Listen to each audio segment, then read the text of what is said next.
It's no exaggeration to say that what we have been covering and illuminating is a modern wave of civil rights movement in the United States. We have done for the federal government what it should have been doing for years and has been failing to do, which is to record incidents of police killings around the country.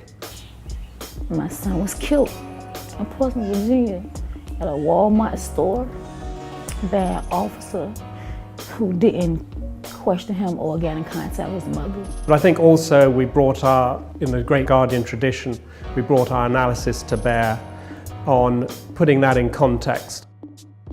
One of the things that's great about the team that we've got on it is that lots of people see things differently, and we all talk about ideas, we throw them all into the pot, and then we come up with the best ways of trying to cover things. So it's not just about collecting the data, it's about trying to identify trends. It's been a terrific source of just reporting material, really. There have been cases that really have slipped between the cracks of the media that really should have got more attention, and by logging them and by recording them and by giving them a closer look, we've really allowed ourselves to have a wider view of these cases.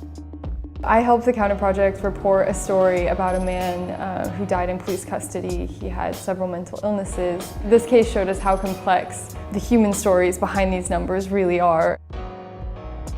I think there was a big challenge in getting the right tone for this piece, and the team really put their heads together strongly to think about that design element and make it kind of respectful and somber enough, yet something people actually want to explore and go into and learn more about. When we've launched the project, we're thinking, okay, people are going to give us tips, and hopefully that'll mean that we'll catch, little cases that have slipped by here and there, which has happened to some degree, but what's really happened is that before these incidents hit other places, like before they get into my Google alerts, before sometimes I'm even able to find them on like Twitter, people have sent them to us. The engagement has been overwhelming. We wake up every morning and our tip box is full of people who have gone and looked up something, sent us an update, sent us a name, gone through and given us a correction. When we did a Reddit AMA, we had almost 2,000 comments. We had hundreds of readers. Our reporters answered questions for 5 hours because they just kept coming. But according to The Guardian's calculations, just this year alone, at least 67 Latinos have been killed by police in the United States.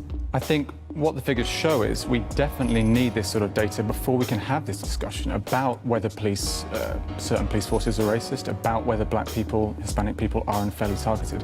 There's no way that this debate could be had in any informed way if there aren't official data, official statistics on who and why people are dying.